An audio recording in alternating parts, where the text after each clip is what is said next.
Pemirsa, Presiden ke-7 Joko Widodo bersama dengan mantan tersangka kasus dugaan fitnah ijazah palsu Egy Sujana dan juga Damai Hari Lubis sepakat untuk melakukan restoratif justice. Surat perintah penyidikan pun telah diterbitkan Polda Metro Jaya.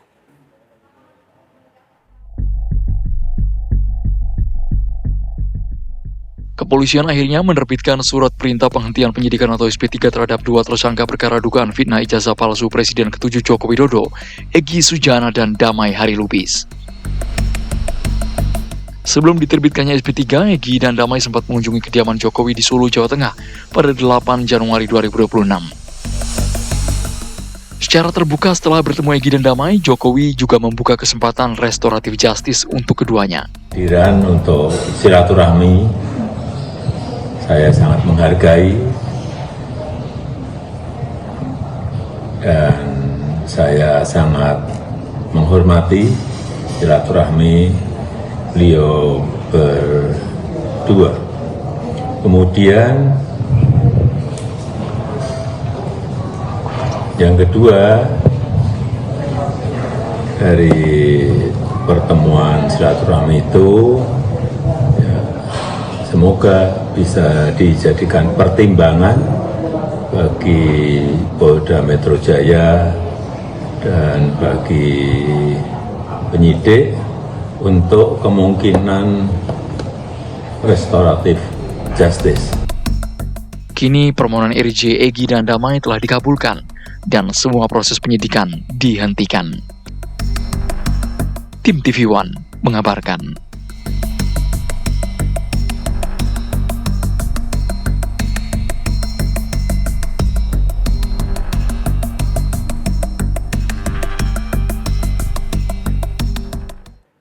Dua tersangka kasus fitnah ijazah palsu Jokowi, Egy Sujana dan juga Damai Hari Lubis, kini telah mendapatkan restoratif justice.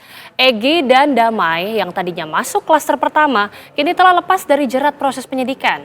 Untuk membahasnya pemirsa, sudah bersama kami Aristo Pangaribuan selaku pengamat hukum pidana UI. Bang Aristo, selamat sore. Selamat sore Mbak Agita.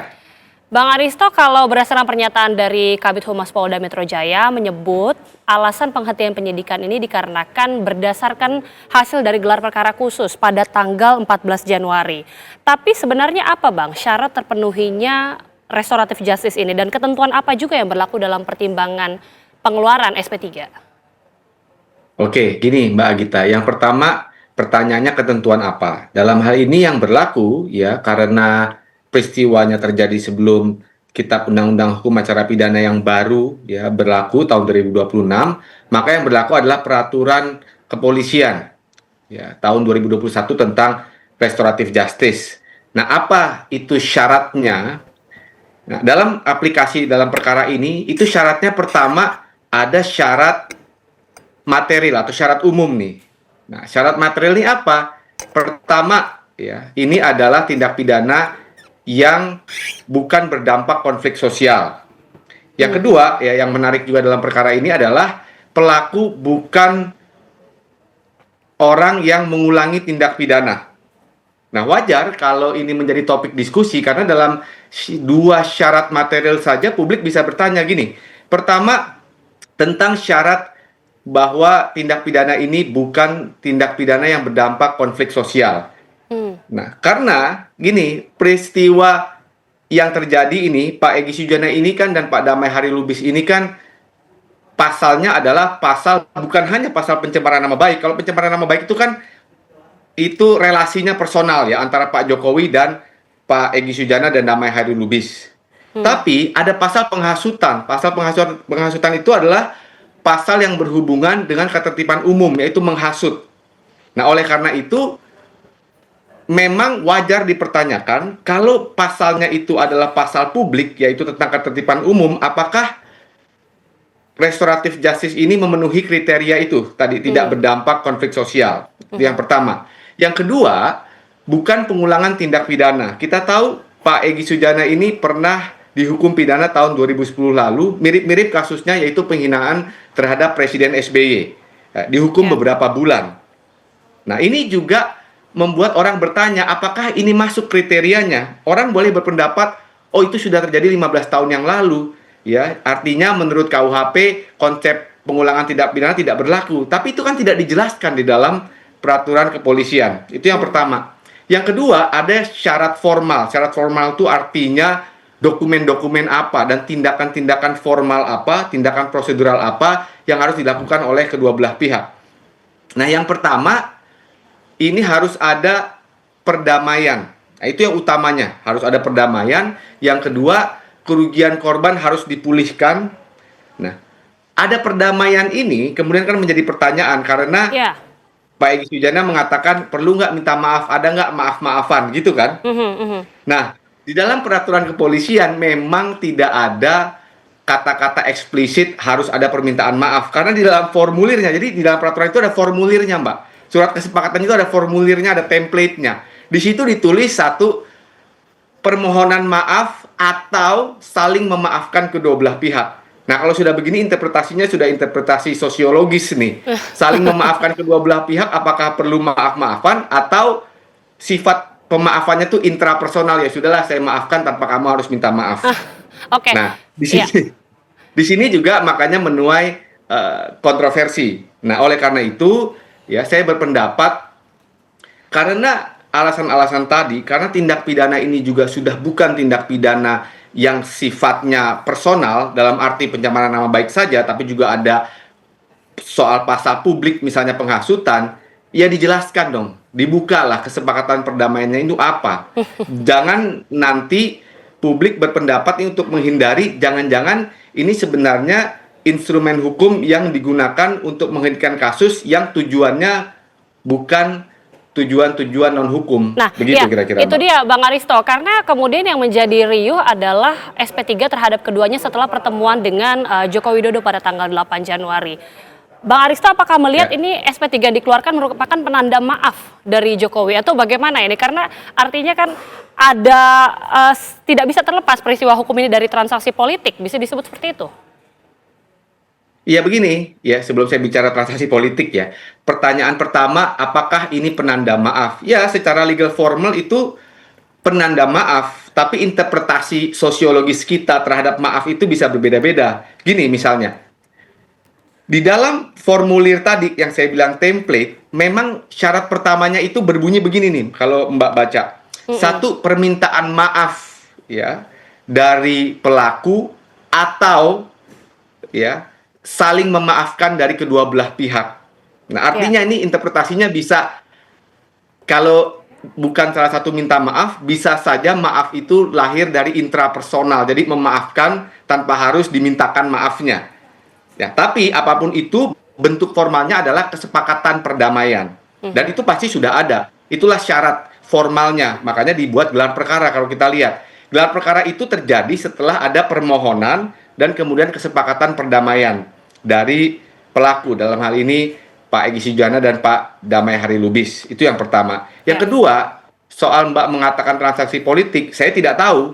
Ya, karena yang ada di sana kan saya nggak ada di sana, yang tahu hanya Pak Jokowi dan mereka berdua ya, mereka bertiga. Tetapi begini, makanya untuk menghindari pertanyaan Mbak itu valid. Kenapa pertanyaan Mbak itu valid? Karena ada poin-poin kritis yang kok kayaknya nggak pas nih restoratif justice itu. Nah, makanya bisa saja saya salah, makanya harus dibuka dong, harus dijelaskan. Kenapa harus dijelaskan?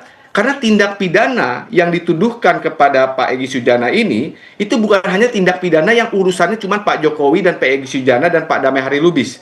Tapi tindak pidana soal penghasutan. Apa maksudnya tindak pidana soal penghasutan? Tindak pidana penghasutan itu artinya menyangkut ketertiban umum, artinya publik tersangkut dalam tindak pidana itu. Nah, makanya restoratif justice mengatakan tidak boleh restoratif justice kalau ada konflik sosial di dalamnya. Nah, oleh karena itu, karena publik ini sudah menjadi dalam tanda petik korban penghasutan tadi, ya sekarang saya rasa to certain extent publik berhak tahu apa itu kesepakatan perdamaiannya. Khususnya karena ada poin-poin yang kita harus lihat secara kritis tadi. Pertama, soal syarat materialnya, ya belum pernah melakukan tindak pidana, itu saja sudah tidak terpenuhi. Yang pertama, walaupun kita bisa berdebat ya soal arti residivis. Yang kedua, ya soal tadi yang saya katakan, ini tindak pidana yang berdampak sosial, berdampak konflik sosial. Itu yang kedua. Gitu kira-kira Mbak Gita. Oke, Bang Aristo tadi mengatakan agak sedikit tidak pas begitu ya. Apakah mungkin Bang Aristo melihat penegakan restoratif justice ini sudah benarkah di bawah payung hukum atau payung KUHP yang baru, Bang? Gini, kalau Mbak tanyanya KUHP yang baru, ini nggak masuk. Kenapa? Karena KUHP yang baru jelas mengatakan restoratif justice hanya untuk tindak pidana yang hukumannya 5 tahun ke bawah. Ini Pak Egy Sujana dan Pak Damai Harilubis ini, Pak DHL ini, hukumannya itu ada yang 6 tahun karena pasal penghasutan dan Undang-Undang ITE. Nah, tapi kan tadi saya katakan dalam perkara ini kita tidak pakai KUHP baru atau KUHAP baru. Yang kita pakai adalah Peraturan Polisi tahun 2021 tentang restoratif justice. Kenapa? Karena peristiwanya ini terjadi sebelum ya, berlakunya KUHAP yang baru. KUHAP baru mengatakan kalau peristiwanya belum terjadi sebelum KUHAP-nya diundangkan, maka yang berlaku adalah peraturan sebelumnya. Itu yang pertama. Yang kedua, saya bukan mengatakan tidak pas. Bahasa saya adalah kita lihat secara kritis. Kenapa? Karena ada pasal-pasal yang kok kayaknya kita bisa perdebatkan. Apa pasal-pasal tadi? Itu yang saya katakan. Satu, soal konflik sosial. Yang kedua adalah soal pengulangan tindak pidana yang dilakukan Pak Egy Sujana. Kemudian yang ketiga adalah bagaimana sih bentuk kesepakatannya, permintaan, apakah ada permintaan maaf atau tidak. Karena kan itu yang dibantah. Walaupun saya setuju bahwa bisa saja maaf diberikan tanpa ada orang yang meminta maafnya, itulah penafsiran sosiologis. Tapi untuk menghindari itu, untuk menghindari pertanyaan-pertanyaan itu, maka baiknya dibuka, dijelaskanlah paling tidak apa dasarnya, dan poin-poin tadi, poin-poin kritis tadi dijelaskan. Kenapa? Karena publik berhak tahu. Tadi saya katakan pasalnya bukan hanya pasal pencemaran nama baik yang artinya relasinya hanya Pak Jokowi dan para tersangka, tapi ini ada pasal penghasutan di mana publik juga punya interest, ya, punya kepentingan di dalamnya karena mereka dianggap adalah objek yang terhasut. Makanya media-media nasional memberitakan terus. Nah, oleh karena itu harus dijelaskan. Makanya TV One kan bertanya terus nih soal ini. Gitu, jadi bagaimana melihat ya Bang? Apakah dengan langkah restoratif justice sudah SP3 ini artinya sudah case close, tidak ada lagi proses penuntasan perkara ini melalui persidangan lagi? Oh iya, kalau pertanyaannya itu ya sudah case close, artinya kan ada permohonan, kesepakatan perdamaian, gelar perkara, keluarlah yang namanya surat penghentian penyidikan ya SP3. Jadi Pak Egy Sujana dan Pak Damai Harilubis ini sudah tidak akan disidangkan lagi. Jadi tinggal yang klaster kedua kan, yang belum ada penghentiannya, yang akan disidangkan yang sudah dilimpahkan. Kalau dari segi formalitas prosedural itu iya. Jadi sudah berhenti dan tidak akan sidang lagi. Oke, baik, kita akan lihat bagaimana ke depannya, tapi terima kasih sekali lagi Bang Aristo Pangaribuan, pengamat hukum pidana UI sudah bergabung bersama kami dan juga sudah menjelaskan secara komprehensif. Terima kasih Bang Aristo. Terima kasih Mbak Gita.